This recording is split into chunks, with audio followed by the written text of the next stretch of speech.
Washington. This your boy, Martin for here once again. Hey, what's going on YouTube? This is your boy Jamari4 here once again. I know it has been quite some time since we've gotten back in front of this camera, but listen. Last week was my birthday week. I was in the city of Atlanta. I had a great time. As many of you all know that the G Status ATL Hustle Season 2 reunion happened last week. We're gonna talk about that on The Prelude on Scotty's channel next week when we are interviewing G Status's very own Devon. So make sure you guys tune in for that one to hear everything that went down with that child. And then for the past couple of days, I've been a little bit under the weather and whatnot, so I've been kind of in the state of recovering. So I think I feel a little bit back to normal. So, we're here for episode 3 of Chasing Atlanta. Okay, so now the episodes are kind of spiced back up a little bit, because the first couple episodes were a little like, you know, happy, you know, clap hands, 1, 2, 3, kumbaya type shit. And I'm just like, all right, this is cool. Like, we don't need to be like drama, you know, all that the whole time, but it's kind of like, when does it start? You know, when does it start to get like a little bit good? You know what I'm saying? So this was the week where it kind of got a little bit good. So we kick off the episode with Q, my husband, for those who don't know. Q was here in LA hosting alongside Paris and Zell Swag and another co-host over at AfterBuzz TV. Now I actually kind of wanted to go over to AfterBuzz TV myself to do an after show, even if it was for like Drag Race. I guess I could do Love and Hip Hop if I really wanted to get interested back in that again. But yeah, AfterBuzz TV is super dope. I used to watch them all the time for the after shows for shows like Drag Race. I didn't really do like the Housewife or the Love and Hip Hop ones because I was always watching like YouTube recaps of it. But I do like the whole panel discussion atmosphere. So he's doing his thing, and after they're done, he calls Lauren and he drops the bomb that he's actually moving to LA. And she drops the bomb on him that she's actually moving to China. And so they're like, well, damn, bitch, you ain't tell me nothing. They're like, well, you ain't tell me nothing either, so.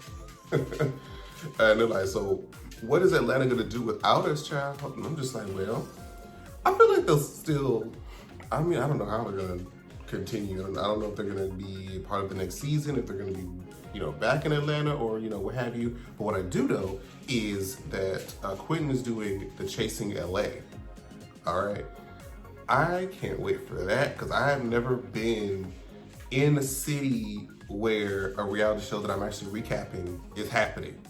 So like whenever they tried to do, when I was in Houston, remember they was gonna try to do like Married to Medicine Houston, it never happened. They was gonna try to do Love and Hip Hop Houston, but they started shooting.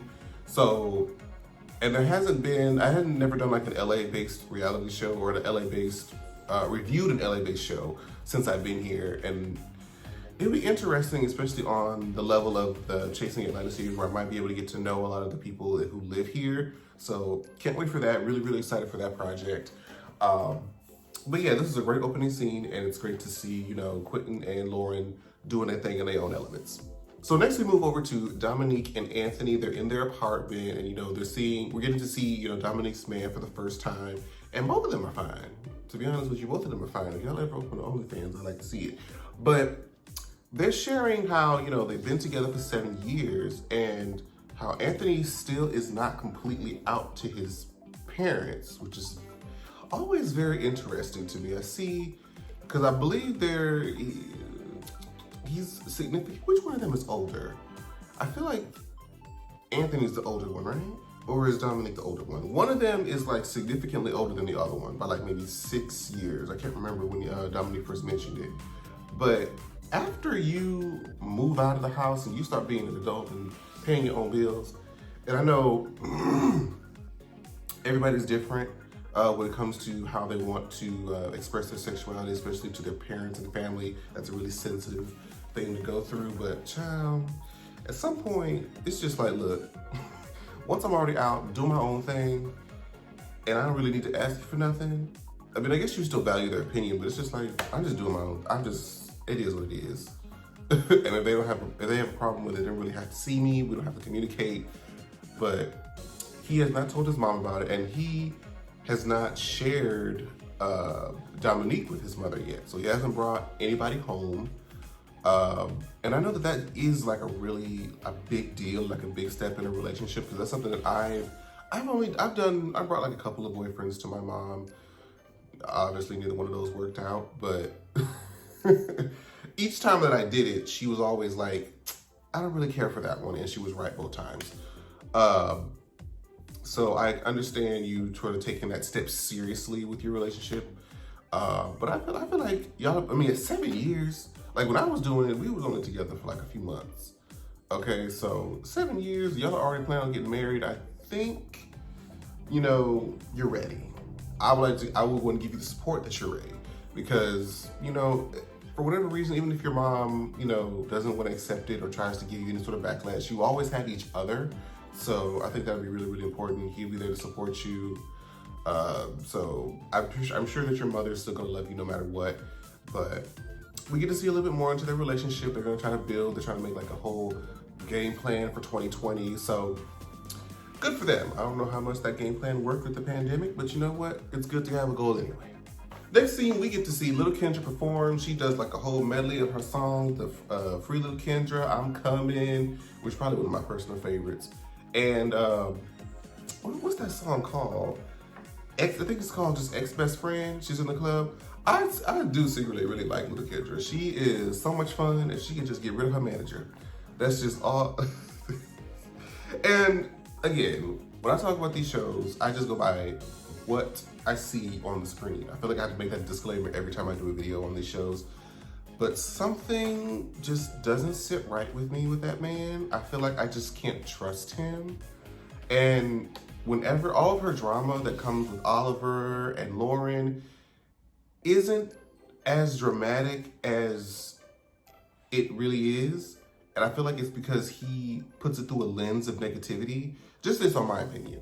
I mentioned that in the first review of the first episode. So I just have a bad feeling about him. I can't really explain why. But I do love Lil Kendra, and her performance was great. Keep it going, boo. So the next thing, we meet up with Oliver and his mom, and they share a story about how she was just recently in an accident.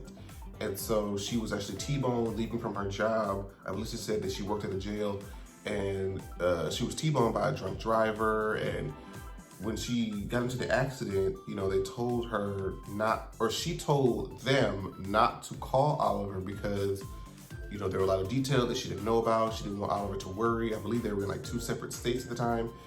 And Oliver just had like a moment in the confessional where it's like, now what if I didn't know and I just lost my mom that day and I had no idea? And it kind of makes you think like, cherish the people that you have while you're here. All this petty shit is not really important, and it's great that you still have your mom there to kind of be there and support you. So the next thing that we want to talk about is Oliver brings up why him and Q are no longer talking, because there's kind of been like this eluding thing about them not being friends anymore, and we didn't really get a chance to get into where that came from, and I'm glad we got that clarification this week. So according to Oliver, Q was not happy with him because apparently Oliver had been spreading a rumor about him not having anywhere to stay, okay? And the way that got spread about is Oliver was actually dating an older man who happened to be Q's business partner, which is just a hot mess. And I think that he shared something with the businessman, and the businessman went back to Q, and now Q had the idea that since he told his businessman, he was telling everybody. So that was my understanding of what was going on. So I'm just like, sleeping with your best friend's business partner, is that problematic? Probably. I mean, apparently it can get a little bit messy. So that's why they say you really shouldn't mix business and pleasure, because it can get real muddy real fast. And I mean, if that's the case, and if they were really like close friends, it seems like that would be something that 2 close friends could talk about. But maybe Q is just like so taken aback by it, just so hurt by the fact that I guess he doesn't even want to talk, or maybe that's just the phase he's in right now, but it said it's been months. So, I don't know. Hopefully they get to resolve this, because I actually did really like Oliver and Q's relationship. So next we get to what I believe is going to be my favorite scene of this particular season. Well, not the season, that particular episode. Is Oliver invites Rico, Dominique, and Troy over for brunch. Now, y'all know Oliver likes to cook, and that's one thing that I focus on Oliver. I love a place or anybody who can go who knows how to feed me. That is gonna keep me coming back. So they're there for brunch, and really it's the first time that Troy and Dominique and Rico are all getting to really meet each other. We saw last week that Rico's like a new cast member trying to get into, the gay lifestyle in Atlanta. He's trying to make new friends. He already has this preconceived notion about a group of gays, which, as he's figured out, isn't always true, but that is a fear that a lot of people have who are outside the community looking in. They feel like, especially Black gay men, we're all messy, we all like to fight, we all talk about each other, we all sleep with each other. Like, it's a very negative stereotype, but there are people in the community that do kind of perpetuate that stereotype. But it's not all of us, you know what I mean? So he's making new friends, it's cool. Dom's coming in, like, gonna meet new people, learning about these new people, because he's coming in, I believe through Cameron and Oliver, I think the only people he's got a chance to meet with yet. So they're all chatting, everything's all good. But the first thing that they talk about is, has anybody been with women? Because it seems like Rico, I don't know if he said that he's bisexual, but he's sort of recently exploring his sexuality with men, if I got that correct. So that's the question, has anybody or the group been with a woman, or at least eaten the cootie cat? And I think the only person who has eaten the cootie cat of the group was Rico, for sure.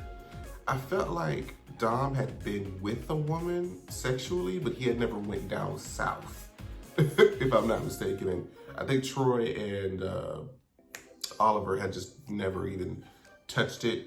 That's the kind of, the gay that I am. They call us like the platinum gays, where we've never even attempted to be with a woman before. So just because it looks like a Venus flytrap down there. It does. It does. And I can't do it. I'm sorry, I just cannot do it.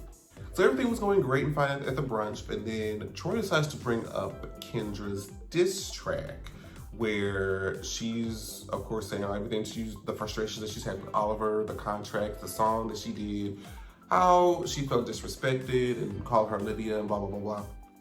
And Oliver's kind of like, I just really don't want to talk about this. Like, we was having a great time. We was kikiing, and somebody always has to bring this bitch up, like, child, bye. And Troy's trying to be like, you need to talk. Like, I felt like she has a point. Like, Troy was basically kind of taking up for little Kendra. And probably that's because, he just had a scene with her in the end of the first episode, and I guess he feels like he has a little bit of her side. And Oliver's kind of looking at Troy like, why are you so pro Kendra all of a sudden? Like, why are you trying to make this a thing? Like, but I mean, I can see why, because if I have two friends that I really like and they're going at it, I would want to make everybody come together, have a kumbaya moment. But I mean, you have to let them do that. Like, they have to find it on their own time to try to make that thing happen, because if you try to force it, it's just gonna make it worse, child. But Troy doesn't care. He's like, look, y'all have to have a chance to talk, and y'all gonna have that chance to talk this weekend, because I'm throwing a what? Christmas party. So I'm like, oh, child. Well, I can already foresee how this is gonna go. I can tell you that right now. But this was the killer. So after they moved from talking about little Kendra, now they move into Lauren. So apparently Troy starts talking about how he still has some unresolved issues with Lauren. And they had a little spat at the reunion of last season. And then this is when Dom takes the opportunity to express like, well, my sister, we may have some issues because my sister was paid, she was fired. There was whole drama with her boyfriend and my sister. She got kicked out and doing all this stuff. And here's the only thing about that situation.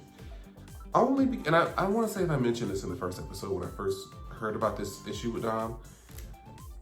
I can't help but feel like this is something that you should let go. And I say that only because it's more so your sister's problem. And if your sister, and this is 2 years ago, like money that she didn't get 2 years ago. And I feel like your sister's grown enough to sort of handle that on her own. And it seems odd to get involved with the situation. Like if she didn't like physically hurt your sister, or, you know, if it's just a bad business dealing, then you just kind of let them handle that on themselves because they're both adults. And if she didn't like, you know, lay hands on her or anything, then I feel like it's kind of, it doesn't seem like it should be relevant at this point, especially since your sister's not a cast member and not really talk about it. So I don't really think that's something you should be worried about, Dom. But that's just me personally. Because it feels like, I don't know. It's like me bringing up an issue like 2-3 years ago about something that didn't even happen to me. You know what I mean? So, but I understand that it's your sister, you want to protect her, but I mean, how affected by this is she really? this many years later, but be that as it may, and Oliver's in the confessional talking about some damn, like we barely just now getting to know Dominique. He just volunteered all this tea about Lauren, child. And y'all know Oliver and Lauren are really, really close, so I loved Oliver for this moment. He's like, well, if everybody in here just has so much to say about Miss Lauren, let me just call her on FaceTime, child. So she picked up that good old iPad, and Lauren picked up, she's like, hey girl, you know, everybody, hey guys, it's Lauren. Say hi to Lauren. Baby, Troy was like, hey girl, how you doing? And I think Dominique kept calling her London. I don't know if that was like a mishap or what. I don't know if that was shade, who knows. But everybody else was just kind of like, hey girl, you know, we got to talk, we'll get to talk soon. Hi. Like everybody was just like so cordial. Like y'all was just sitting here reading her a moment ago, but now that she on the phone, all right, girls. Oliver was just cackling because that's just so funny. It's like, girl, keep that same energy, honey. Because I know one thing, if anybody's talking about my good friend in front of me, and especially the whole room, I'm gonna bring my friend into the mix. Like this girl is way out here in China and she still has y'all bothered. I'm just like, oh Lord. But I'm just saying, if you don't have a problem, keep the same energy when they enter the group. Just saying. So now the final scene is Troy's Christmas party. Now, if y'all remember in the second episode that happened last week, Quentin was trying to invite this new cast member named Travis Ware to this Christmas party, even though he was not going to be there, which would have been an automatic red flag for me, because if the person that I'm supposed to meet up with isn't there, then that means I'm just going to be in a random place by myself where I don't know anybody. And I'm not the most social person in new settings. I am very quiet. I like to observe, kind of feel the vibe to see if I even fit in the environment that I'm in before I start to be social. So that would have been an automatic for me. So, but he still comes anyway. And Troy's kind of looking like, well, who is this man? And y'all, listen, y'all was reading Travis the entire episode. Okay, as soon as he came in, Troy already called him like he had like a spray on beard, a shiny head, and I'm just like, oh child, why? Because you know Travis is beat though. He do be coming in, you can tell that he like has the sharp edges, like he tries to make himself look good. But y'all was not here for it. Y'all called this man Fred Hammond. Y'all called this man Tyler Perry. I just like, you know what? Y'all are some rude bitches. But anyway, it was weird because when, you know, Travis was introducing himself, saying what he does radio, whatnot, they didn't even know that he was coming. So Q, not only did you invite this man to a party that you were not going to attend, you didn't even let the people know, the party, whoever party it was, that he was coming. So it's like doubly awkward. Like this random stranger that I don't know just came to my party without warning. That was the child. That was all over the place and messy. So, but he gets in, he starts getting in with the party and whatnot. It's cool. So now little Kendra comes over and Kendra wants to, well, Troy wants to meet with little Kendra to tell her that Oliver's gonna be there. And child, why he do that? because now she's just all in a tiffy. Of course, she's feeling some type of way about Oliver still at this point. And I'm just like, okay, I can already see where this is gonna go. I can already see where this is gonna go. So Oliver comes into the parking lot and Troy meets Oliver outside. And he can tell like already with the bullshit. It's just like, before he even comes in, he knows that Kendra been saying stuff about her or about him, and he can already feel the tension. He's like, bro, I haven't even walked inside. And they're already about to get ready to crucify my ass. And I'm just like, oh, child. I feel for Oliver because it does feel like Kendra is keeping this issue going, which I'm not even, I guess it all has to do with the contracts and what he was saying to Jaytwan last season about her being unprofessional in the studio. I mean, those are still like valid points though. Like those are valid things to be irritated by. But it seems like Oliver's over it primarily, and he's not trying to keep this thing going. But the fact that Kendra wants to keep it going kind of prevents there from being any real resolve. So they're inside and they're trying to like play these different games. Now, mind you, Oliver didn't even speak to Kendra because he already knew that Kendra was gonna be on 10.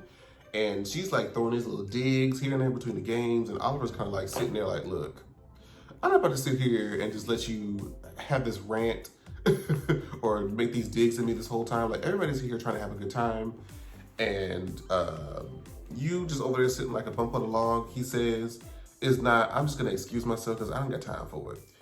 Oh, fun fact that we discovered is when Troy was talking to Travis about Oliver, he kind of had that, he asked her like, do you know Oliver? And he was kind of like, yeah, I know Oliver. So I'm like, okay, so what's the tea in the background on that? And apparently Oliver said that Travis tried to talk to him, but that wasn't like his type. So it was kind of just been awkward ever since. I'm just like, oh. That's cute. I mean, they're both attractive guys, so I mean, I guess it could have worked out, but that's when they made the whole Fred Hammond joke, and I just fell out my chair, child. Like, Lord have mercy, I can't deal with y'all of this shit. But anyway, so Oliver tries to leave. He's like, look, I'm not about to sit here and deal in this toxic ass environment. I would rather just leave as opposed to tearing up this man's house. So Oliver tries to leave, and Travis tries to stop him, trying to be a mediator and whatnot. And Troy comes out and tries to bring little Kendra, and they try to settle this on the porch. That doesn't work because as soon as little Kendra comes out there, Oliver speaks and says, "Hey, Kendra," and immediately Kendra says, "Hey, Olivia," and he's like, you know what? Now, mind you, if I said, like a male name, calling misgendering her as a transgender woman, then I would be the villain. I would be all towards sorts of, bad things in the book. But the fact that she can disrespect and misgender me is not a problem. Which, he has a point. It's like, you can't, constantly try to disrespect somebody and think you're gonna get some sort of resolve. It's like, so now, Oliver's irritated. He done already talked about how he gonna bury that bitch or something like that. And Kendra was like, oh bitch, I want to see you do it. I want to see you do it. She's like, now she's fired up, child. I'm just like, oh Lord, here we go. And just as it was starting to get good, the episode ended. I'm like, child. I don't know. Is it gonna be little Kendra and Oliver that has like that big blow up fight that we keep seeing the preview of? I don't know, but I'm interested to see how this is gonna keep going.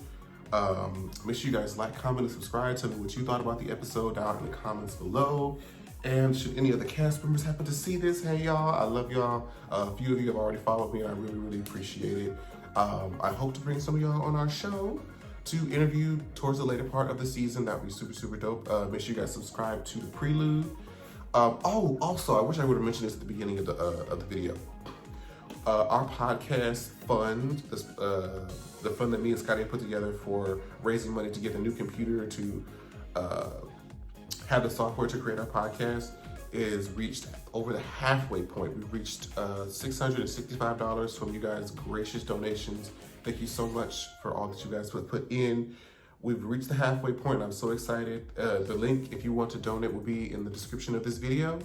And yeah, I think that's pretty much everything that I wanted to mention. Make sure y'all check us out next week for the interview with Devon. And I'll see you guys for the next review of Chasing Atlanta. Bye, guys. Like, share, subscribe. Javon Washington.